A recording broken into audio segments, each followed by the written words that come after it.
नमस्कार, मी पंजाब डक हवामान अभ्यासक मुक्काम पोस्ट गुगल धामणगाव तालुका शिलो जिल्हा परभणी।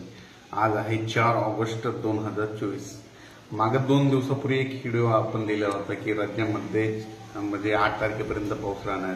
तर परत एक शेतकऱ्यासाठी खास करून अंदाज देत आहे, कारण की काय झालं की आज म्हणजे पुण्याकडे म्हणजे खूप पाऊस आला, पुणे मुंबई नाशिककडे पाऊस झालाय, म्हणून सतर्क राहा म्हणून हा अंदाज देत आहे। कारण की काय झालं की वरचे धरण भरल्याच्यामुळं पाणी सोडण्यात येते आणि वरती पाऊस चालू आहे, आणखीन एखाद्या पाणी विसर्ग वाढू शकतो, वाढील्यास पुन्हा परत पुण्यामध्ये पाणी शिरू शकतं, म्हणून हा अंदाज राज्यामध्ये म्हणजे आज 4 ऑगस्ट पासून पुन्हा म्हणजे आता 4, 5, 6, 7, 8 दरम्यान आणखीन पावसाचा जोर वाढणार आहे, म्हणून हा अंदाज लक्षात घ्यायचा। मुंबई, नाशिक, उत्तर महाराष्ट्र, त्याच्यानंतर पुणे या भागात जरा जास्त पावसाचा जोर वाढणार आहे, म्हणून हा अंदाज लक्षात घ्यायचा। त्याच्यानंतर परत सर्व शेतकऱ्याला सांगू इच्छितो की राज्यामध्ये म्हणजे 5, 6, 7, 8 दरम्यान काय झालं की ह्या 5, 6, 7, 8 दरम्यान राज्यामध्ये परत आणखीन पाऊस पडणार आहे। म्हणजे कोणत्या भागात कुर्डुवाडी, जत, सांगोला त्या भागात बऱ्याच ठिकाणी पाऊस कमी आहे, आता हा पाऊस तिकडल्या भागात देखील पडणार आहे, म्हणून ही एक त्यांच्यासाठी आनंदाची बातमी। परत सर्व शेतकऱ्याला सांगू इच्छितो की राज्यामध्ये आता म्हणजे आज आहे 4 ऑगस्ट पासून राज्यामध्ये जवळपास 10-12 ऑगस्ट पर्यंत पाऊस असा चालू राहणार आहे, दररोज भाग बदलत पडणार आहे, म्हणून हा अंदाज लक्षात घ्या। परत एक सांगू इच्छितो की काय झालं की बरेच जण म्हणतात की खंड पडणार, तर सर्वांना सांगू इच्छितो जे हे अंदाज बघतात त्यांना एक माझं सांगणं आहे की राज्यामध्ये असं या ऑगस्टमध्ये खंड वगैरे काही पडणार नाही, कारण की हा पाऊस राज्यामध्ये चालूच राहणार आहे। म्हणजे चालू म्हणजे काय होणार आहे, एकदा विदर्भात चालू राहील, उत्तर महाराष्ट्रात चालू राहील, अशा 2-3 विभागामध्ये चालू राहणार आहे। एकदम असं महाराष्ट्रातला पाऊस एकदम असा 15-20 दिवस बंद होणार नाही, म्हणून हा अंदाज लक्षात घ्यायचा। परत आणखीन एक सांगू इच्छितो, मराठवाड्याची तहान भागवणारं धरण म्हणजे जायकवाडी धरण, हे नाथसागर म्हणजे काय झालं, नाथसागर आता 10% जवळपास, आणि यावर्षी जवळपास 4% पाणी होतं, तर आता ते 10% गेलंय। तर जे मराठवाड्याची जी ताण भागवणार आहे म्हणजे संभाजीनगर, जालना जिल्हा, परभणी जिल्हा, नांदेड जिल्हा, हिंगोली, म्हणजे या भागामध्ये जायकवाडी धरणाचं पाणी जातं आणि तिथल्या शेतकऱ्याला तर शेतीला उपयुक्त येते। जायकवाडी जर भरलं तर ह्या 5-7 जिल्ह्याला खूप फायदा होतो, म्हणून मराठवाड्याची ताण भागवणार हे जायकवाडी धरण या म्हणजे आता ह्या ऑगस्टमध्ये 50% पर्यंत जाईल, त्याच्यानंतर सप्टेंबर ऑक्टोबरमध्ये त्याची सरासरी कंप्लीट पूर्ण होईल, म्हणून हे अंदाज म्हणजे खास करून ही आनंदाची बातमी। कारण की आता राज्यामध्ये पाऊस आता उत्तर महाराष्ट्राकडे वाढतच जाणार आहे। उत्तर महाराष्ट्रात पाऊस वाढला की तिथले धरणं जवळपास भरलेले आहेत, त्यांचं पाणी सोडावं लागणार आहे, त्याच्यामुळे ते पाणी जायकवाडीकडे येणार आहे, म्हणून ही मराठवाड्यातल्या शेतकऱ्यासाठी खूप आनंदाची बातमी।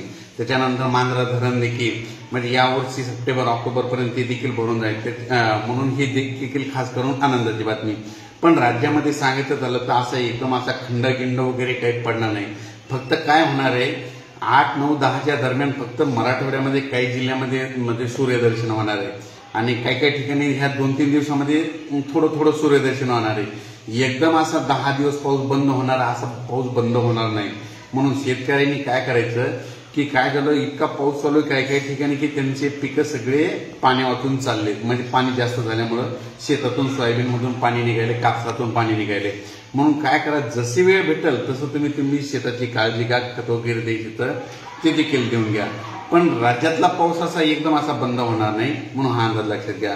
खास करून पुणेकरांनी बी आज ह्या म्हणजे 8 तारखेपर्यंत काळजी घ्यायची गरज आहे, कारण की काय झालं की आता ह्या 2-3 दिवसामध्ये 4 तारखेपासून ते 8 तारखेदरम्यान जवळपास पुणे, मुंबई, नाशिक, उत्तर महाराष्ट्र, नंदुरबार, धुळे, नगर जिल्हा, त्याच्यानंतर संभाजीनगर इकडं या भागात चांगला पाऊस पडणार, म्हणून हा अंदाज लक्षात घ्यायचा।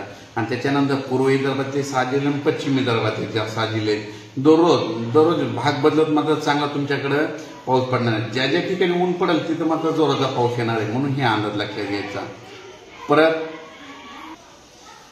एकदम असं राज्यभर असं सगळीकडे सूर्यदर्शन होणार नाही, तर काय झालं की यावर्षी कंटिन्यू मला तर वाटतं जसं 1998-99ची पुनरावृत्ती होती काय, कारण की 1998-99च्या दरम्यानमध्ये काय झालं होतं, एकदा पाऊस सुरू झाला होता आणि ते डायरेक्ट म्हणजे सप्टेंबर पर्यंत चालू राहिला, म्हणजे सारखा चालू राहिला, म्हणून तशी आवर्ती होती काय तशी भीती वाटत आहे। तर परत एक सांगू इच्छितो की राज्यामध्ये काय झालं, हे पाऊस म्हणजे बंद कुठं होणार आहे, समजा ज्या भागामध्ये थोडा कमी प्रमाणात पाऊस पडायला लागला आहे म्हणजे काही भाग असा आहे की तिथं कमी कमी पाऊस आहे, तिथं थोडा ह्या म्हणजे 8-9 तारखेदरम्यान तिथं सूर्यदर्शन होईल. पण ज्या भागामध्ये जास्त पाऊस आहे तिथं मात्र पाऊस चालूच राहणार आहे. 2-2 दिवसाला तिथं पाऊस येतच राहणार आहे. म्हणून हा अंदाज लक्षात येतात. म्हणजे असं एवढा काही मोठा खंड पडणार नाही, पाऊस चालूच राहणार आहे. जशी वेळ भेटेल तसं तुम्ही कामे करून घ्या. आणि परत एक सांगू इच्छितो की पाऊस मोठा पडल्याच्या नदीच्या पुलावर पाणी येतं, पुलाच्या फरशीवर पाणी आल्यास पुढे जाऊ नका, स्वतःचा जीव धोक्यात घालू नका म्हणून हे देखील सांगू इच्छितो. आणि पुणेकरांनी आणि मुंबई आणि तसेच त्याच्यानंतर उजनी धरण जवळपास आता 83% केलंय. आपण 9 जूनला एक पंढरपूरच्या कार्यक्रमात सांगितलं होतं की यावर्षी उजनी धरण 100% भरणार आहे. तर उजनी धरण जवळपास मायनस असून आता प्लसमध्ये 83% गेलंय. तर उजनी धरण आता आणखी 2-4 दिवसात भरतंय. 2-4 दिवसात भरल्याच्या नंतर म्हणजे 8 तारखेपर्यंत भरून जाईल. मग त्याचं पाणी सोडावं लागणार, त्याचं पाणी भीमा नदीत सोडावं लागणार.